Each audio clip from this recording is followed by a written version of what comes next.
বনানীর গল্প চ্যানেলে সবাইকে স্বাগত। আমি বনানী।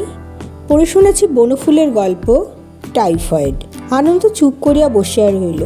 একটু পরে অনুপমা ফিরিয়া আসিয়া বলিল, বাবা আজ বেশ ঘুমোচ্ছেন, কাল পরশু মোটেই ঘুম হয়নি রাত্রে। ডাক্তারবাবু ঘুমের ওষুধ দিয়েছেন আজ। কিছুক্ষণ দুজনে চুপচাপ।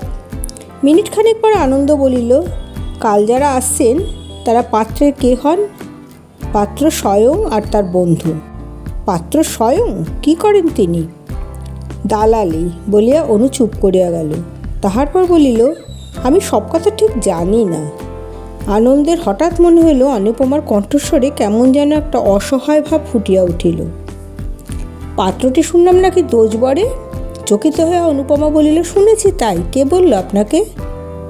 আপনার বাবাই আর বিকেলে বলছিলেন তিনি আপনার বিয়ে দেওয়ার জন্য ভারী ব্যস্ত হয়েছেন, অথচ মন মতো পাত্র জুটছে না। অনুপমা কিছু না বলিয়া ঘরের মধ্যে চলিয়া গেল। আনন্দ বসিয়া ভাবিতে লাগিল, এদেশে মেয়ে হইয়া জন্মানো কি দুঃখের। পদে পদে অপমানিত হইতে হয়। লেখাপড়া শিখিয়া ভদ্রভাবে জীবনযাপন করা আরও দুঃসহ।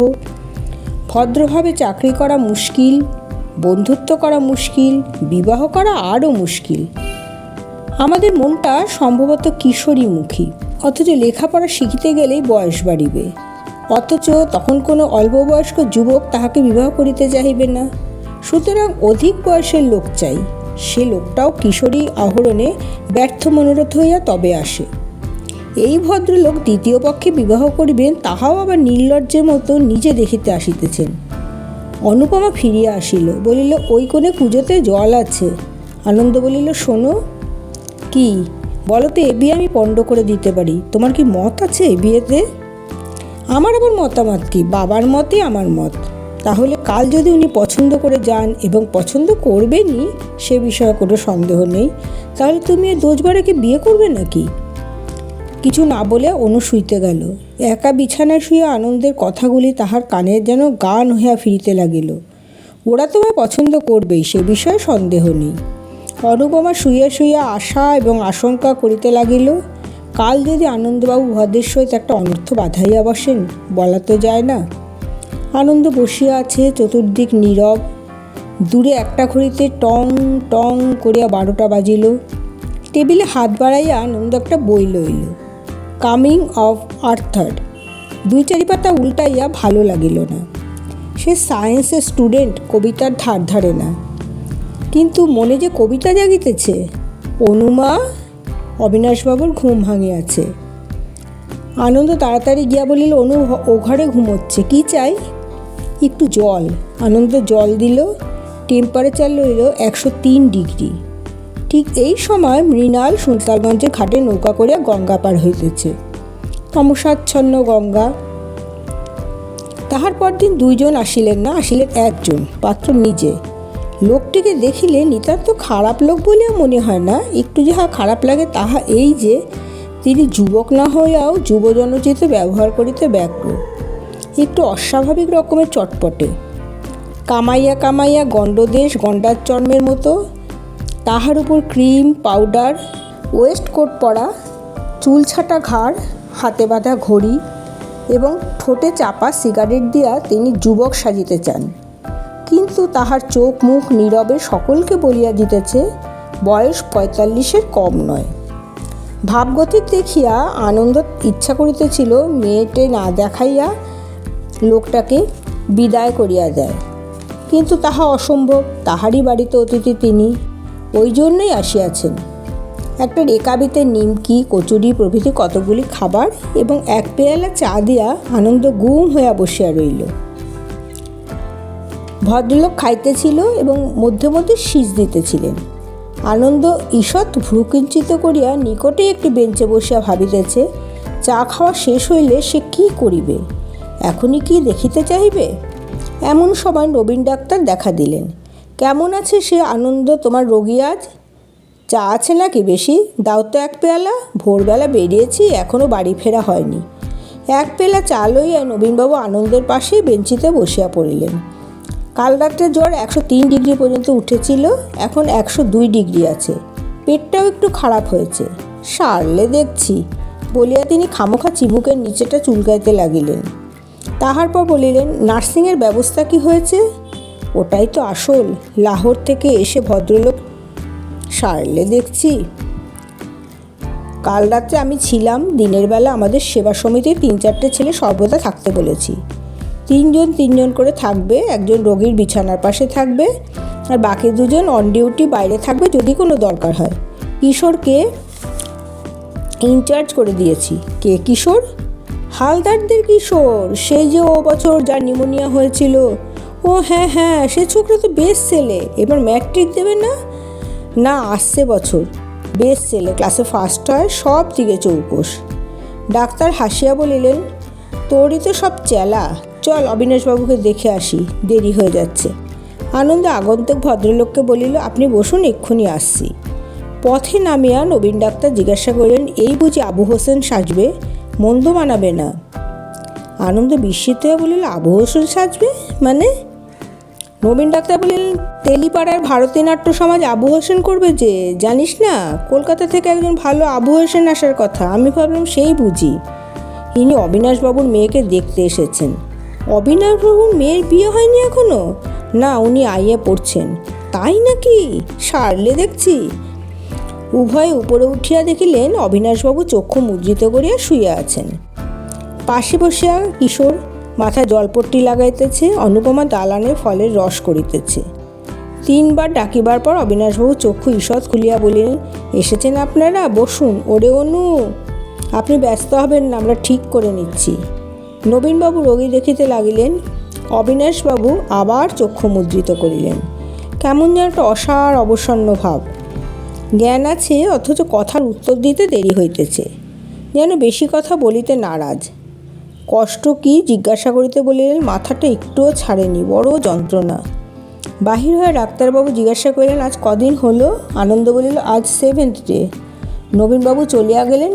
আনন্দ অনুপমাকে বলিল, এইবার কাপড় চোপড় পরে নাও, ভদ্রলোককে নিয়ে আসি। অনুপমা উত্তর দিল না। একবার যেন অধর দুটি কাঁপিয়া উঠিল, কিন্তু কিছু না বলিয়া সে আঙুলগুলিকে লইয়া কেবলই নিংড়াইতে লাগিল। আনন্দ বাহিরে চলিয়া গেল।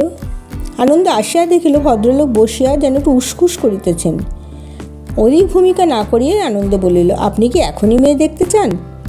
বেশ তো, আমার আর আপত্তি কী, কিন্তু আপনাকে এমনভাবে মেয়ে দেখতে হবে যেন মেয়ে তা জানতে না পারে। তার মানে আপনি যেন অবিনাশবাবুকে দেখতে গেছেন এইভাবে সেখানে যাচ্ছেন। সেখানে যে মেয়েটিকে দেখবেন সেইটিই বুঝবেন অনুপমা। অন্য কোনো মেয়ে ওই বাড়িতে নেই। এরকম লুকোচুরি করে দেখার অর্থ কী?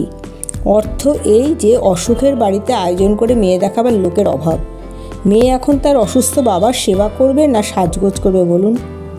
আচ্ছা তাই করুন। সাজগোজ করে দেখাটা আমি পছন্দ করি না। মেয়ে দেখা কার্য শেষ হইয়াছে।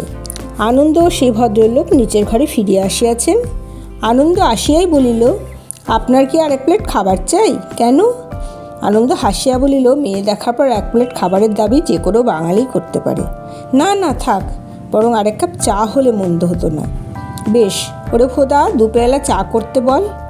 আনন্দ বলিল, এইবার আসল কথা পারা যাক। মেয়ে আপনার পছন্দ হলো কি না সেটা তো অবিনাশবাবুকে জানতে চাইবেন। কি বলবো তাকে? সাধারণত লোকে বলে গিয়ে চিঠি লিখে জানাবো। আপনিও কি তাই বলবেন? ভদ্রলোকেরও থতমত খাইয়া গেলেন। তাহার পর বলিলেন, মেয়েটির বয়স কত হবে বলতে পারেন? ঠিক বলা শক্ত, তবে 19-20 হবে নিশ্চয়ই। আইয়ে যখন পড়ছেন, এর কম নয়। তাহলে বয়সটা খুব বেশি। অবিনাশবাবু আমাকে আইডিয়া দিয়েছিলেন 16-17। কন্যাদায়গ্রস্ত বাপেরা মেয়ের বয়স স্বভাবত লুকোতে চায়। আপনার বয়স কত? এইরূপ প্রশ্নের জন্য ভদ্রলোক প্রস্তুত ছিলেন না। বলল, 37।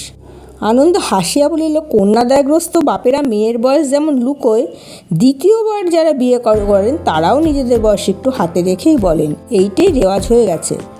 অবশ্য আপনার কথা বলছি না, তবে অনেকে বলেন। ভদ্রলোক উত্তর দিলেন, বলেন কি? বাংলাদেশে আবার মেয়ের অভাব? এদেশে বিয়ে করবার জন্য বয়স লুকাতে হয় নাকি পুরুষ মানুষকে? You can get any number of girls, educated or otherwise, provided you have money. আমার তা আছে, সুতরাং আমার বয়স লুকাবার দরকার কি? তাছাড়া আমাকে দেখে কি বুড়ো বলে মনে হয় নাকি? আনন্দ বলিল, আপনি যদি রাগ না করেন তো বলি, আমার মনে ছিল আপনার বয়স 45। খাপছাড়া রকম হাসিয়া ভদ্রলোক বললেন, তাই নাকি? আনন্দ বললে, তাহলে অবিনাশবাবুকে যদি জিজ্ঞাসা করেন কি বলবো? আপনার কথাবার্তা শুনে মনে হয় আপনি স্ট্রেট ফরওয়ার্ড। আপনাকে স্পষ্ট বলাই ভালো, মেয়ে আমার পছন্দ হয়নি। অত বেশি বয়সের মেয়েকে আমি বিয়ে করব না। তাছাড়া মেয়েটি ভারী সিকলি। আনন্দ মুড়ের মতো বসিয়া রইল। অপমানটা তাহার নিজের যেন গায়ে লাগিল। পছন্দ হইল না? আশ্চর্য! ইহাতে আনন্দ খুশি হইল না দুঃখিত হইল সে নিজেই বুঝিতে পারিল না। শুধু সে মনে মনে বলিতে লাগিল, পছন্দ হলো না? অবাক কাণ্ড। বেলা 12টার ট্রেনে ভদ্রলোক বিদায় লইলেন। আনন্দ অশোকের নামে টেলিগ্রাম করিল, কাম শার্প, ফাদার সিরিয়াসলি ইল, অনু। আনন্দ একা বসিয়াছিল। শহরের বাইরে রেল লাইনের ধারে একটা পুলের ওপর নির্জন অন্ধকারে বসিয়া সে ভাবিতেছিল, তাহার জীবনের অতর্কিতভাবে যে তরুণীর আবির্ভাব ঘটিয়াছে, তাহাকে লইয়া সে কি করিবে। বিশেষ কিছুই ঘটে নাই, অথচ মনের মধ্যে এ কি আন্দোলন! মধুর অথচ বেদনাময়। নিজেকে তাহার ধিক্কার দিতে ইচ্ছা করিল। এত দুর্বল সে! সামান্য একটা নারীকে সান্নিধ্যে তাহার এতদিনের সংযমের প্রাসাদ ধূলিসাৎ হইয়া যাইবে? অসম্ভব, হইতেই পারে না। আনন্দমোহন রায়ের শুভচরিত্রে আজও কলঙ্কের রেখা পড়ে নাই, পড়িবেও না। তাই বলিয়া সে কি আজীবন ব্রহ্মচর্য পালন করিবে? তাহাও তো সম্ভব নয়। বিবাহ তাহাকে করিতেই হইবে, আজ না হোক কাল। অনুপমাকে বিবাহ করা সম্ভব কি? ব্রাহ্মণ কায়স্থ, বাধা দুস্তর হইবে। অনুপমা এ বিষয়ে কিছু ভাবে কি? জিজ্ঞাসা করিতে লজ্জা হয়। কৌতূহলের কিন্তু অন্ত নাই। সমাজ ও সংসারের নিয়ম জটিল, মনের নিয়ম কিন্তু সরল ও সহজ। পুরুষ নারীকে কামনা করে। দূরে পাহাড়ের গায়ে সাবুই ঘাসে আগুন লাগিয়াছে।